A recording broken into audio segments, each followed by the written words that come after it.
Mbak Isrofa siap ya? Mulai aja ya. Siap banget. Ya, ini yang lain mic-nya saya matikan dulu.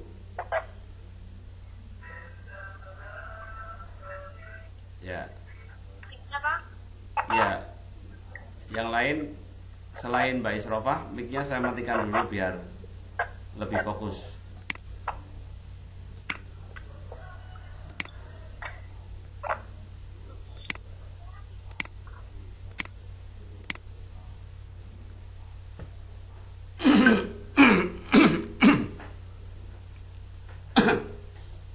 Sekarang apa? Mbak Isrofa.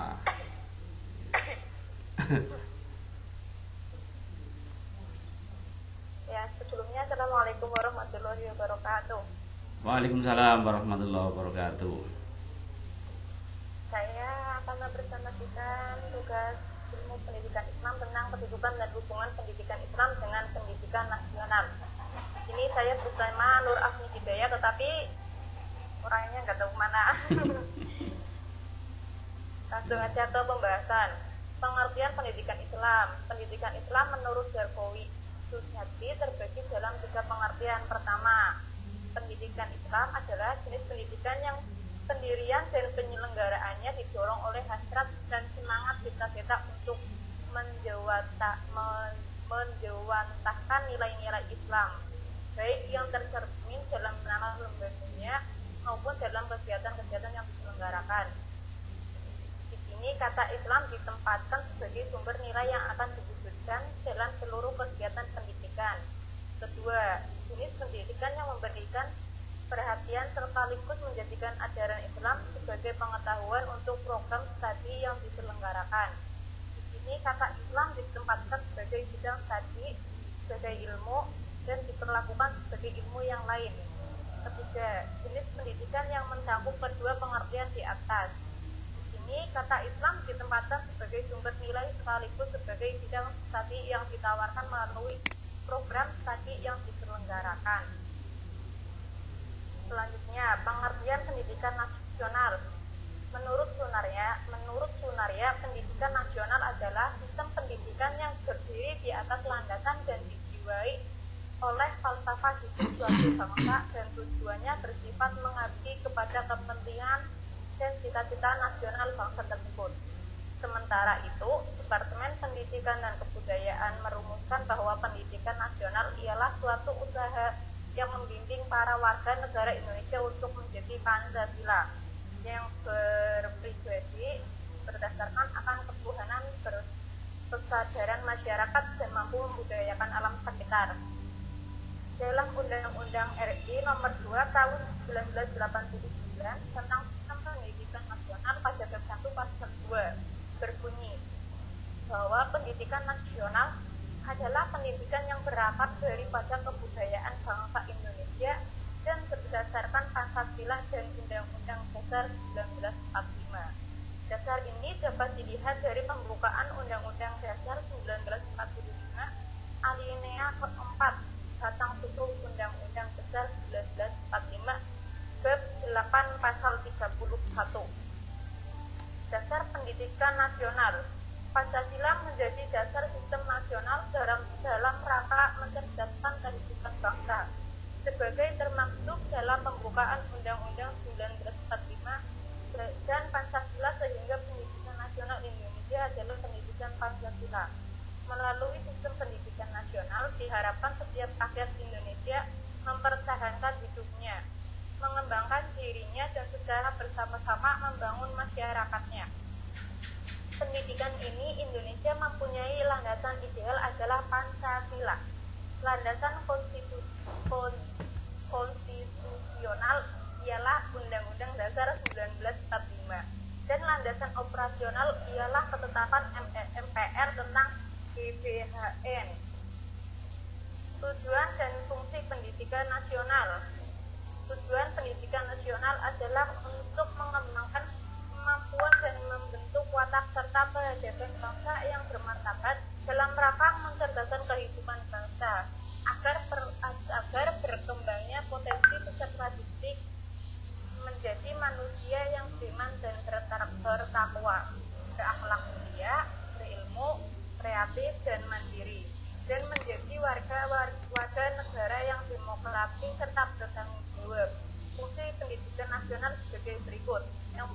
yaitu sebagai alat membangun atau pengembangan warga negara dan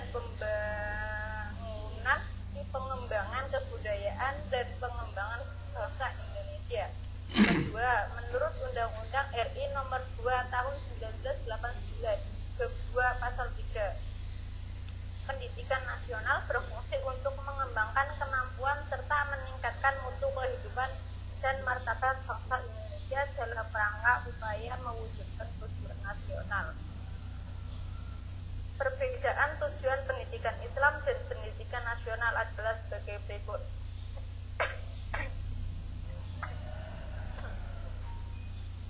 Pendidikan Islam sumber dan dasar pijakannya adalah Al-Quran dan As-Sunnah. Sedangkan pendidikan nasional sumber dan dasarnya ialah undang-undang dan sistem pendidikan nasional. Sebagai dikatakan oleh Made Bidharta, bahwa tujuan pendidikan bangsa Indonesia tertera dalam Undang-Undang RI Nomor 20 Tahun 2003. Hubungan pendidikan Islam dengan pendidikan nasional. Dari bunyi Undang-Undang Nomor 2 Tahun 1989 serta peraturan yang menyertai jelas bahwa pendidikan agama Islam adalah kurikulum wajib bagi yang harus diberikan. Jika pendidikan agama Islam tidak diberikan, berarti tujuan pendidikan nasional tidak akan pernah tercapai secara maksimal karena ada sebagian siswa khususnya yang berada pada suatu satuan pendidikan tertentu tidak mendapatkan pendidikan agama Islam. Karena itu, kehadiran guru pendidikan agama Islam yang profesional sangatlah dibutuhkan. Di dalam GBHN tahun 1988, tujuan pendidikan dinyatakan bahwa pendidikan nasional berdasarkan Pancasila bertujuan untuk meningkatkan kualitas manusia, yaitu manusia yang beriman dan bertakwa terhadap Tuhan Yang Maha Esa, berbudi pekerti luhur, berkepribadian, berdisiplin, bekerja keras, tangguh, bertanggung jawab, mandiri, cerdas dan terampil serta sehat jasmani dan rohani. Fungsi dari pendidikan Islam dan sistem pendidikan nasional. Secara eksplisit, fungsi pendidikan agama telah dituangkan dalam penjelasan pasal 39 ayat 2 dalam Undang-Undang Nomor 2 Tahun 1989 yang menyebutkan pendidikan agama merupakan usaha untuk memperkuat iman dan ketakwaan terhadap Tuhan Yang Maha Esa sesuai dengan agama yang dianut beserta dirinya, yang bersangkutan dengan memperhatikan tuntutan untuk menghormati agama lain dalam hubungan kerukunan antar umat beragama dalam masyarakat untuk mewujudkan persatuan nasional. Dari rumusan tersebut, tampaknya terdapat konsistensi dan keterkaitan langsung antara rumusan fungsi pendidikan agama dengan tujuan pendidikan nasional yang tertuang pada pasal 4 Undang-Undang Nomor 2 Tahun 1989, yaitu yang berbunyi mencerdaskan kehidupan bangsa dan mengembangkan manusia Indonesia seutuhnya, yaitu manusia yang beriman dan bertakwa terhadap Tuhan Yang Maha Esa. Selanjutnya, perbedaan pendidikan Islam dan pendidikan nasional. Antara pendidikan Islam dan pendidikan nasional Indonesia dapat dipisahkan satu dengan yang lain. Hal ini dapat ditelusuri dari dua sisi. Pertama, dari konsep penyusunan sistem pendidikan nasional Indonesia itu sendiri, dan yang kedua dari hakikat pendidikan Islam dalam kehidupan beragama kaum muslimin di Indonesia. Penyusunan suatu sistem pendidikan nasional harus mementingkan masalah-masalah eksistensi umat manusia pada umumnya dan eksistensi bangsa Indonesia pada khususnya dalam bidang hubungannya dengan masa lampau, masa kini, dan kemungkinan perkembangan masa depan. Pancasila sebagai landasan ideologis dalam pembangunan bangsa mengundang arti bahwa setiap usaha pembangunan dan pengembangan bangsa Indonesia harus selalu menjaga keselarasannya, keseimbangan, dan keserasian dalam hidup manusia Indonesia sebagai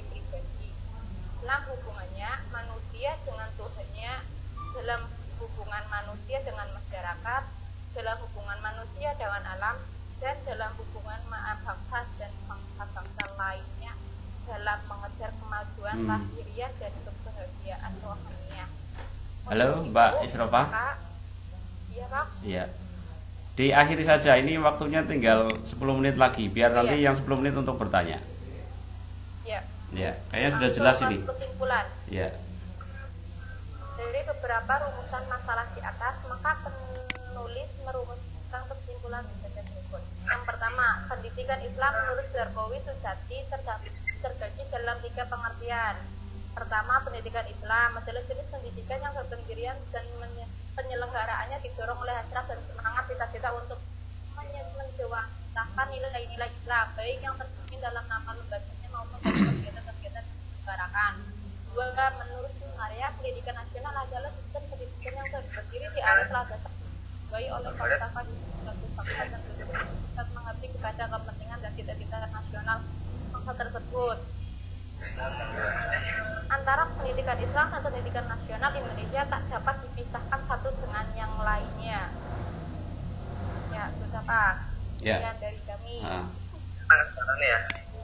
Terima kasih atas paparan materi yang tadi sudah disampaikan oleh teman kita dari Isrofatun Nafiah, kaitannya dengan hubungan pendidikan Islam dengan pendidikan nasional. Ya, tadi sudah disampaikan beberapa item yang berkaitan dengan keterkaitan pendidikan Islam dengan pendidikan nasional. Ya. Silakan para peserta mahasiswa sekalian yang berbahagia pada pagi hari ini yang mau bertanya, saya persilahkan. Siapa dulu? Ya, mungkin 3 penanya saja ini, waktunya sangat terbatas sekali. Iya. Bahas apa?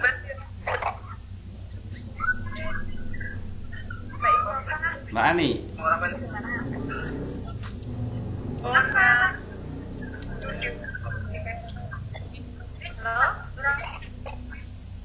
Ya, Mbak Ani apa Mbak Kiromil? Kiromil. Oh ya, Pak Kiromil, monggo. Mbak Isrofa, saya ingin bertanya. Tadi kan ada guru yang profesional dan berkualitas. Menurut Mbak Isrofa sendiri, guru yang profesional dan berkualitas itu yang seperti apa dan bagaimana? Ya, baik sekali pertanyaannya. Guru yang profesional. Menurut saya ya. Iya. Kalau menurut saya guru yang profesional dan berkualitas itu yang tidak mencampuri urusan pribadi terhadap urusan sekolah, dan ya yang penting bisa membagi ini urusan untuk sekolah, ini urusan pribadi. Jangan diikut sertakan jika urusan pribadi ikut ke sekolah dan urusan sekolah ikut ke pribadi juga. Cukup bisa membagikan urusan tersebut, bisa membagi waktu juga. Terus yang berkualitas, Ya, jadi tidak mencampurkan antara urusan sekolah dengan urusan rumah tangga itu. Ya. Begitu Mbak Kiromil. Jawaban dari Mbak Isrofa.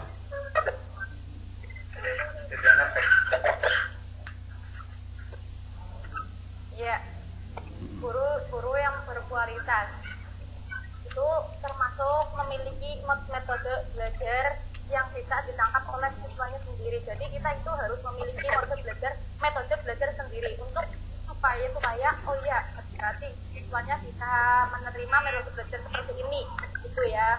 Terus mempunyai tujuan yang jelas, tujuannya mau kemana itu jelas, memiliki pengetahuan tentang subjek yang diajarkan. Sang guru yang baik memiliki pengetahuan yang matang untuk subjek yang mereka ajarkan.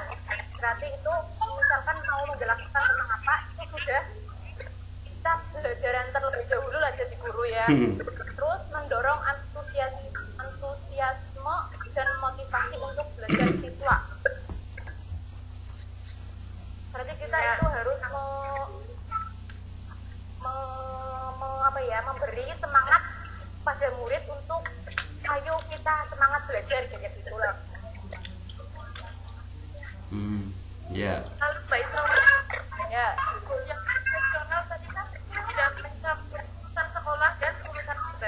Ya, jadi adanya pandemi ini kan kita dituntut untuk sekolah berbasis online atau daring ya.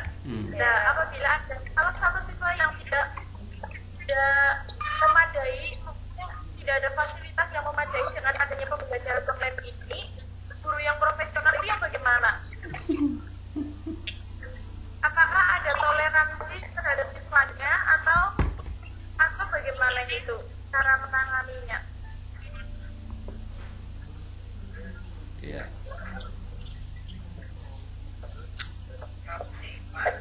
Ya, itu menurut saya ya itu tergantung dari gurunya sendiri. Apakah mau gurunya bisa gurunya mampu kongpe ini ya? Iya. Jadi kepengen mulai maksud pengen jelas, pengen mudeng banget sama orang. Ya kita sih orang ini sing kira-kira nek ora duwe alat komunikasi. Lewat satu pintu satu. Menurut saya sih tidak semua murid juga punya HP kan. Jangan punya berapa iya. Mahasiswa juga ada.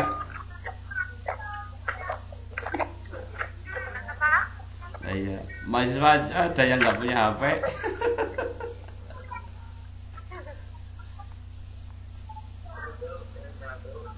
Ya, saya kira cukup ya dari Mbak Kiromil ya.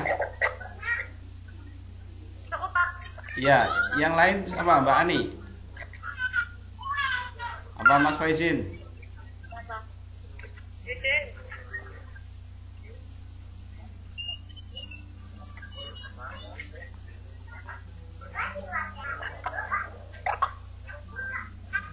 Ya, siapa lagi yang bertanya?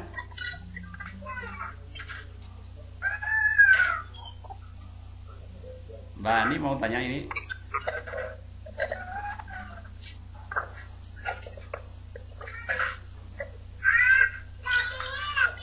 Mbak Sari Solehan mungkin.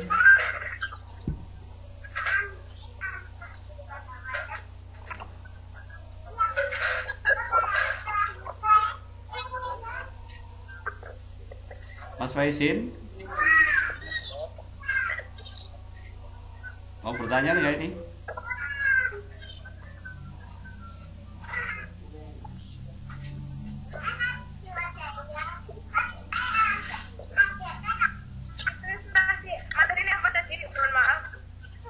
Ya,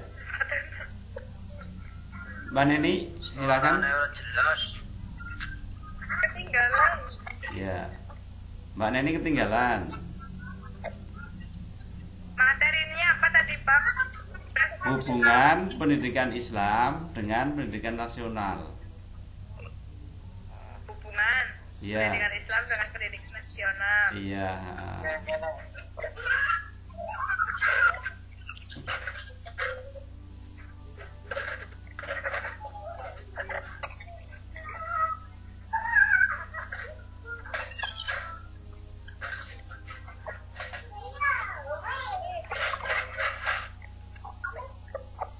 Sudah nggak ada yang bertanya apa ini? Nenek ini nyiapin.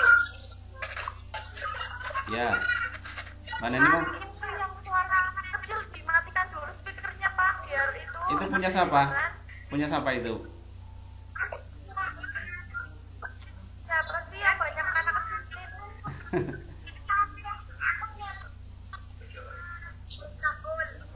Oh, Miftahul ya? Oh iya. Saya bertanya. Ya. Kalau gitu saya jawab. Kalau gitu berarti sama Pak Dosen ya Pak. Iya. Silakan Mbak Neni. Ya. Menerapkan pendidikan Islam dan pendidikan nasional di kehidupan sehari-hari.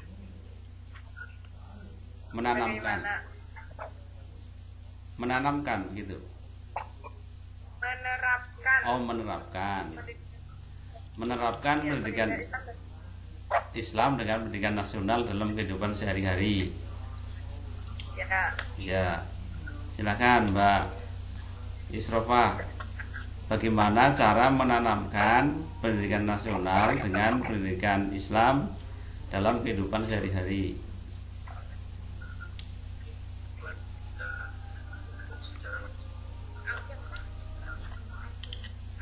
Ya, cara penerapan kehidupan, cara penerapan pendidikan Islam dan pendidikan nasional dalam kehidupan sehari-hari. Iya. Itu dalam lingkungan apa dalam apa, Mbak Neni? Kehidupan sehari-hari di lingkungan, di sekolah juga, bocah untuk siswa kehidupan sehari-hari.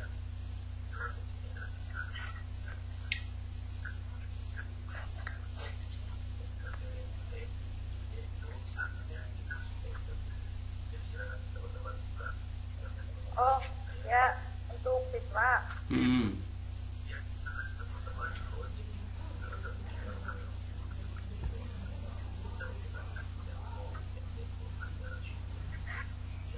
Silakan.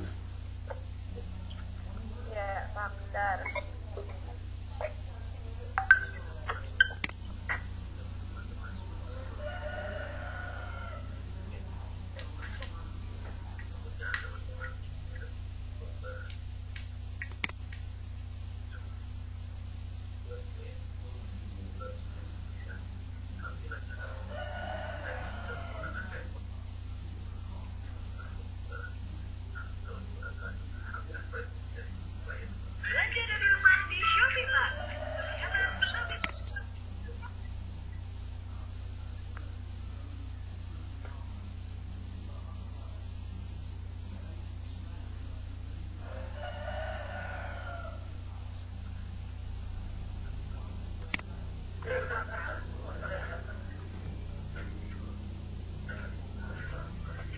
Atau yang lain bisa bantu jawab. Siapa yang menjawab ini?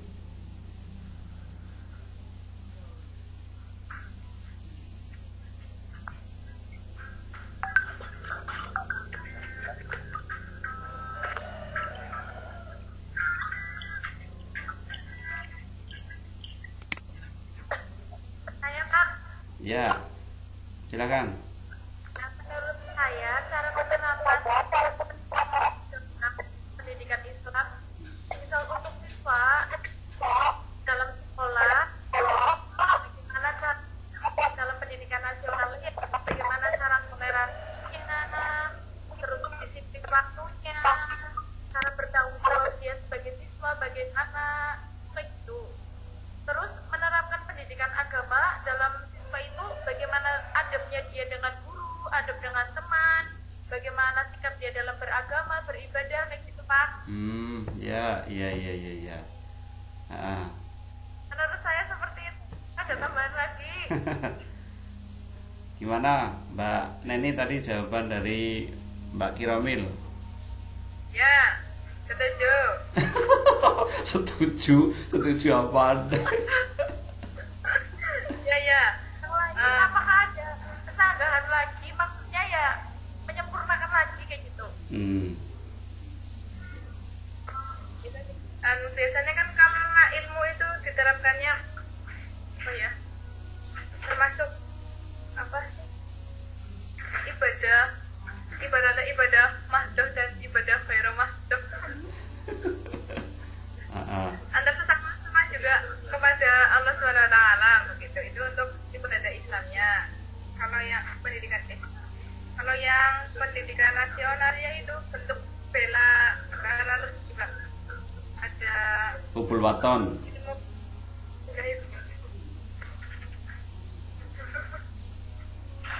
Ya, ilmu ini diterapkan.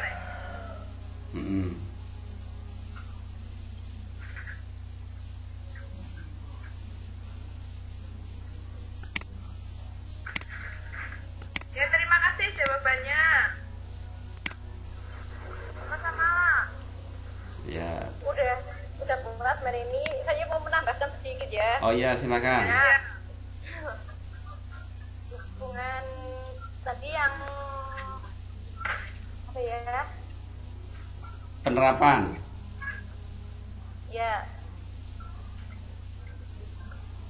pendidikan Islam dalam kehidupan sehari-hari.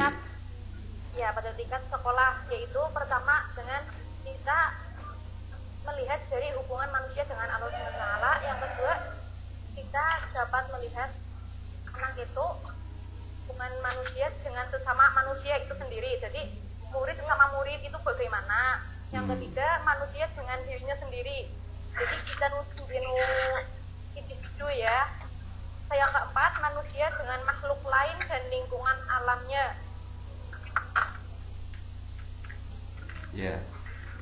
Jadi hablum minallah, hablum minan nas, hablum minan nafas gitu ya. Iya. Terus yang pendekatan lewat pendidikan nasional. Yang pertama bisa lewat pemberian pengalaman keagamaan. Bukan.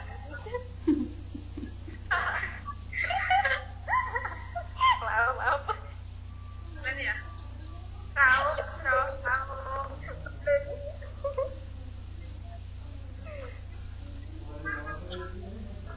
Bentar.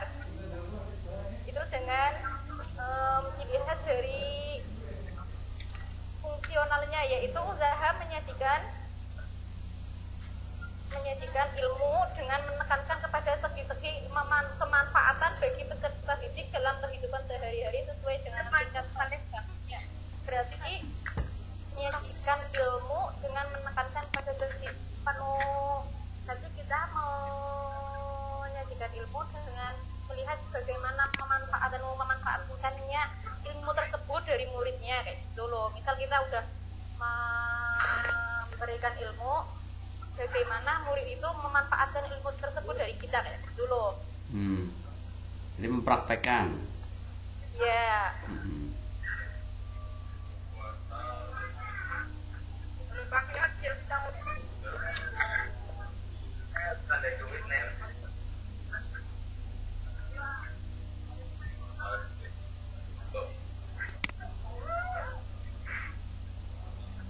Ya, yang lain? Ada lagi? Mungkin ada yang mau bertanya lagi atau gimana? Ada yang belum jelas? Apa terlalu jelas? Apa dulu?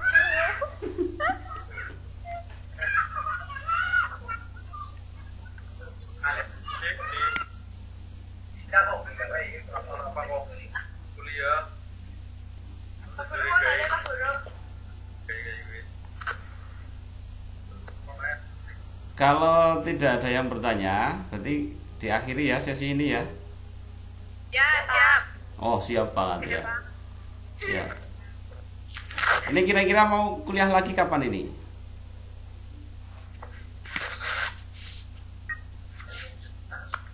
Kuliah lagi kapan? Hari apa? Tapi yang lain nanti mohon disampaikan, ini kan cuma 8 mahasiswa yang hadir pada hari ini. Sudah Pak, tapi pada susah kayak saya. Iya. Hidupnya rusak.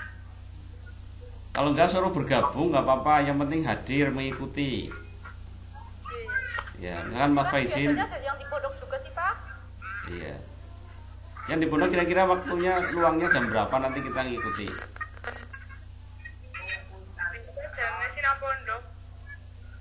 Susah ya. Apa malam? Jam berapa malam?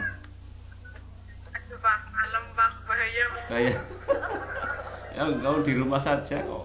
Ini keterusan Pak. Gimana Mbak? Pemburu Lailatul Qadar Pak karo malam. Oh. Tapi sambil tidur ya. Kan malam Pak. Malam hawanya ini ngantuk Pak. Orang mudeng Pak lagi Pak. Susah ya. Hari Jumat. Jumat yang akan datang.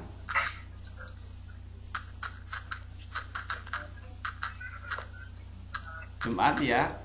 Pagi jam 10. 10. Ya. Iya, Oke. Ya. Ya nanti informasi lebih lanjut saya sampaikan ke Mbak Neni ya.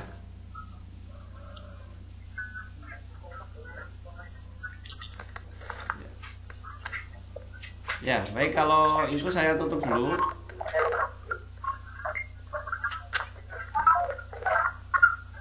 Perkuliahan pada siang hari ini alhamdulillah bisa berjalan dengan lancar. Tadi ilmu yang tadi sudah disampaikan, materi dari Mbak Isrofatun Nafiah, mudah-mudahan menjadi tambahan ilmu pada diri kita dan nanti kita bisa mempraktekkan pada kehidupan kita sehari-hari. Jadi mengakhiri perkuliahan pada siang hari ini kita tutup dengan membaca hamdalah bersama. Alhamdulillah. Terima kasih. Segala kekurangan mohon maaf. Wassalamualaikum warahmatullahi wabarakatuh. Waalaikumsalam warahmatullahi wabarakatuh.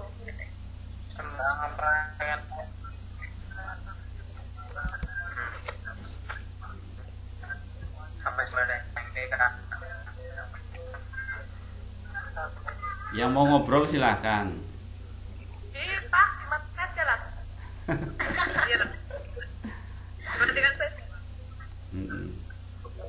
Ya, silahkan live. Ya, diklik tombol live-nya.